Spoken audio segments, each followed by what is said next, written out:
నాగార్జునమ్మను arrest చేసినప్పుడు సాక్షిలో ఒక మెయిన్ పేజీలో ఒక హాఫ్ పేజ్ అదే రావాలి కదా, అక్రమంగా అరెస్ట్ చేశారని.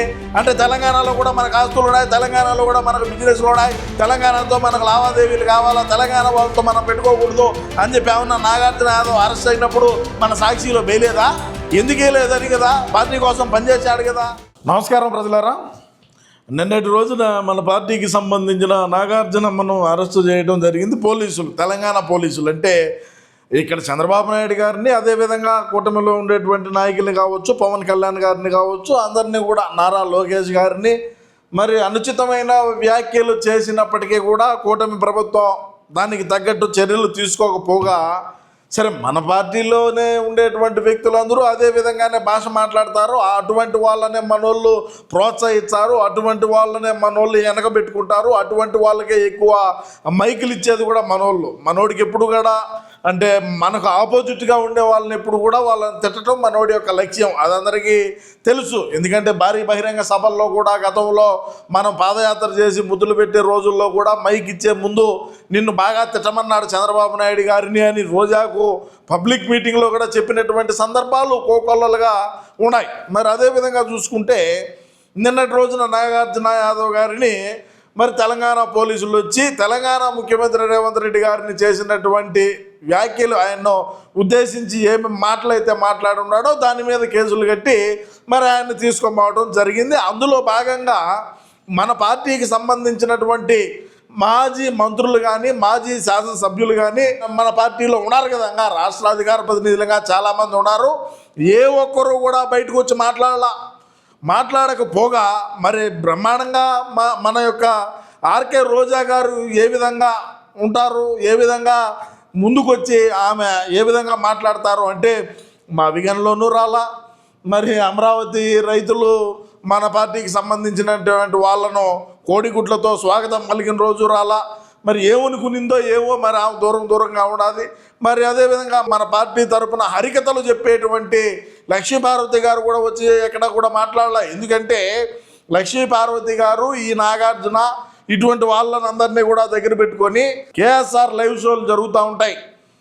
మరి ఆ లైవ్ షోలో కూర్చొని మాట్లాడినటువంటి వ్యక్తులు ఎవరు కూడా రాలా.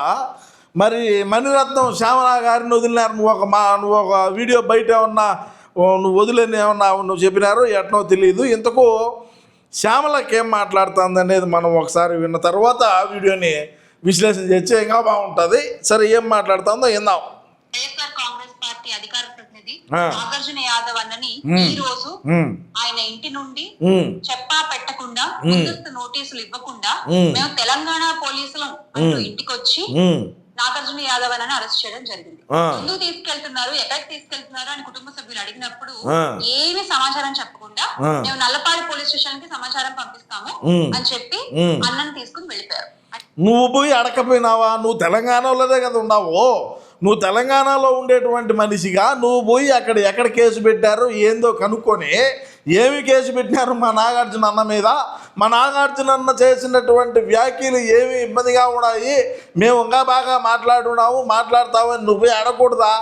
నువ్వు పోయి అడిగితే సరిపోదా? మేము చంద్రబాబు నాయుడు గారిని మాట్లాడినాం, మరి పవన్ కళ్యాణ్ గారిని మాట్లాడినాం, మరి చంద్రబాబు నాయుడు గారిని మాట్లాడినాం, కూటమిలో ఉండేటువంటి నాయకుల్ని మాట్లాడినాం, కూటమిలో మహిళా మంత్రులని మాట్లాడినాం, వాళ్ళని రకరకాలుగా వాళ్ళను ఉద్దేశపూర్వకంగా కూడా మాట్లాడినావే. వాళ్ళెవరూ కేసులు కట్టలేదే.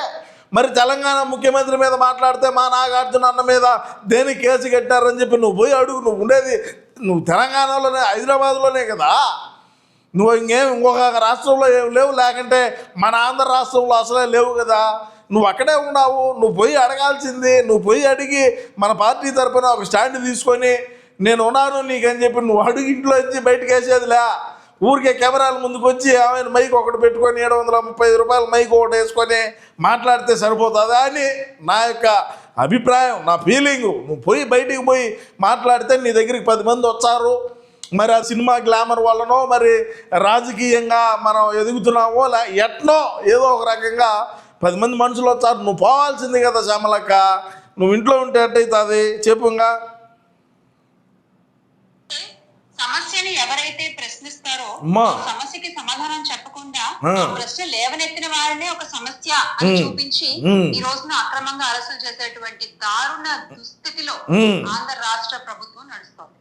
ఇప్పుడు ప్రతి ఒక్కరూ కూడా విమర్శలు రాజకీయంగా ప్రభుత్వం తీసుకునేటువంటి నిర్ణయాలు కావచ్చు, వాళ్ళు చెప్పినటువంటి హామీలు కావచ్చు, వాళ్ళు చేసేటువంటి పనులు కావచ్చు, రాష్ట్ర అభివృద్ధి గురించి కావచ్చు, రాష్ట్రానికి పరిశ్రమలు తీసుకురావడంలో కావచ్చు, రాష్ట్రంలో ఉండేటువంటి నిరుద్యోగులకు ఉద్యోగ అవకాశాలు కల్పించడంలో కావచ్చు, రక్షణ వరకు కావచ్చు, లా అండ్ ఆర్డర్ కావచ్చు, ఏదైనా కూడా మనం అధికారంలో ఉన్నప్పుడు మనం ఏ విధంగా చేసినాం ఏంది కథ అనే విషయాన్ని ఒక నిమిషం పక్కన పెడితే, కూటమి ప్రభుత్వం వచ్చిన తర్వాత మన పార్టీకి సంబంధించినటువంటి వ్యక్తులు ఎవరైనా కూడా ఈ విధంగా మాట్లాడున్నారా? ఎంతసేపుటికి వాళ్ళు మేకప్ మీద మాట్లాడతారు, లేకంటే ఇంకొక రకంగా మాట్లాడతారు, లేకంటే ఏదో ఒక రకంగా అసత్యమైనటువంటి ఆరోపణలు చేస్తారు. మనం ఏదైనా సరే ఒక ఆరోపణ చేస్తున్నామంటే దానికి ఎటువంటి ఆధారాలు లేని ఆరోపణలు చేయడం, లేకంటే ఇంకొకటి చేయడం అనేది మన బతికైపోయా. మనం అధికారంలో ఉన్నప్పుడు ఏనాడు కూడా అభివృద్ధి అనేది తెలియదు, ఇంకొకటి తెలియదు. కూర్చొని ఏ నియోజకవర్గం నుంచి ఎంత సారాయి అమ్మితే లెక్క వచ్చింది, ఏ నియోజకవర్గంలో ఎంత ఇసుక తోలితే వచ్చింది, ఏ నియోజకవర్గంలో ఎంత మైనింగ్ చేస్తే వచ్చింది, ఈ లెక్కేసుకుంటా కొంపలో కూర్చుంటివి. ఈరోజు అధికారం కోల్పోయినాక ఇంకా రకరకాలైనటువంటి మాటలు మాట్లాడుతూ ఉంటివి. వీళ్ళు ప్రశ్నిస్తే వీళ్ళని ఇంకా గొంతులు నొక్కేస్తానంటే చిన్న ప్రశ్నలా మనం వేసేది ఏమి? చిన్న ప్రశ్నలు వేస్తున్నావా? ఊరికే మాట్లాడితే సరిపోతుందా? ఏదైనా ప్రభుత్వ నిర్ణయాలు కానీ, ప్రభుత్వం తీసుకున్నటువంటి నిర్ణయాలు కావచ్చు, చేసే పనులు కావచ్చు, అభివృద్ధి విషయంలో కావచ్చు, రాజధాని పనుల్లో కావచ్చు, పోలవరం పనులు కావచ్చు, అదేవిధంగా ఇరిగేషన్ ప్రాజెక్టులు ఏ అయినా కూడా మనం మాట్లాడాలంటే ఒక స్టాండ్ తీసుకొని దాని మీద మాట్లాడితే బ్రహ్మాండంగా ఉంటుంది.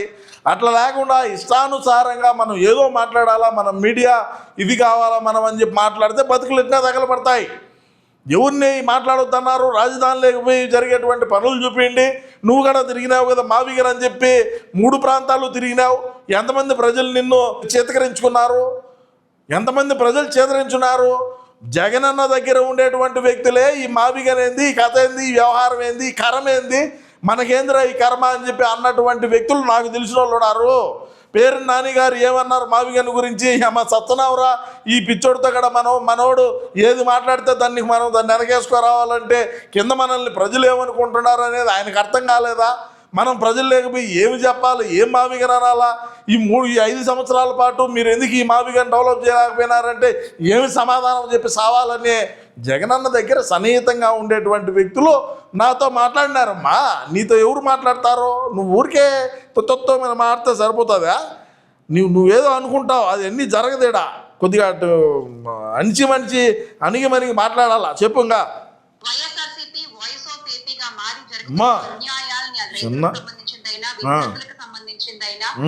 లేకపోతే ఉక్కు కార్మికులకు సంబంధించిందైనా ఏ సమస్యనైనా సరే ఈ రోజున గొంతెత్తి ప్రశ్నించే పార్టీ వైఎస్ఆర్ కాంగ్రెస్ పార్టీగా ఉన్నందున వైఎస్ఆర్ కాంగ్రెస్ పార్టీలో ఉన్నటువంటి నాయకుల్ని కావచ్చు, అధికార ప్రతినిధులు కావచ్చు, ఇలా ఎటువంటి సరైన కారణం లేకుండా అక్రమంగా అరెస్ట్ చేస్తున్నటువంటి పరిస్థితులు మనం చూస్తూనే ఉన్నాం. నువ్వెందుకు వినావు కర్నూలుకి?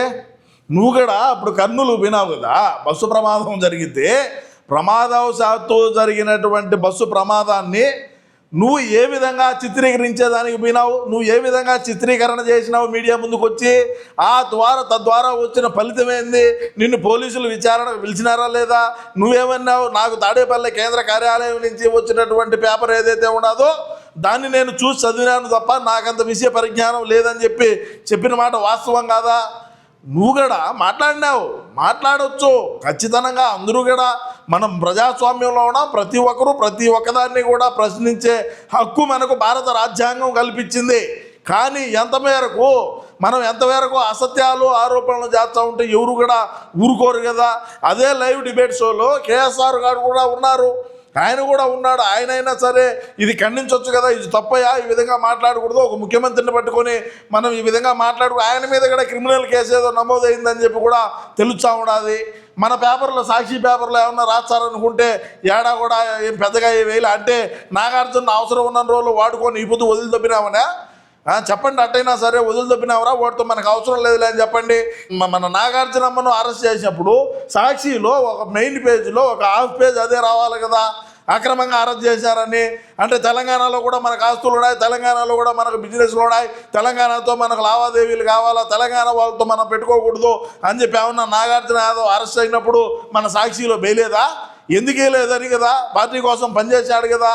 అంటే ఈడంతే వాడుకొని వదిలిమింగటం తప్ప వేరే ఏమి ఉండదు. ఏది ఏమైనప్పటికీ శ్యామల గారు కూడా నన్నుగా పిలచలేదే, నన్నుగా తెలంగాణ పోలీసులు వచ్చి రాయ్ జీబీకి అని అనలేదని ఆమె కూడా కొద్దిగా చింతిస్తూ ఉన్నారు. రాబోయే రోజుల్లో ఖచ్చితంగా తమరిని కూడా అదే జీబు వచ్చి ఎక్కమని చెప్తారు. ఎక్కే సమయం ఆసన్నం అవుతుంది.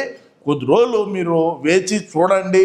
మనం ఏదో చేసినాము, మనం అధికారంలో ఉన్నప్పుడు మనం ఏదో జరిగిపోయింది అనుకుంటే అది ఏమీ లేదు. రాష్ట్రంలో ఉండే ప్రజానీకం మహా తెలివైన వాళ్ళు, తెలివి మంతులయ్యే కూటమి ప్రభుత్వానికి పగ్గాలు ఇచ్చినారు, మనకు 11 ఇచ్చినారని కూడా నేను ఈ సందర్భంగా తెలియజేసుకుంటూ, ఏది ఏమైనప్పటికీ రాష్ట్ర ప్రజలారా, యాంకర్ శ్యామల గారు చేసినటువంటి వ్యాఖ్యలపైన మీ యొక్క అమూల్యమైన అభిప్రాయాన్ని తప్పకుండా కామెంట్ రూపంలో అయితే తెలియజేయండి. నమస్కారం.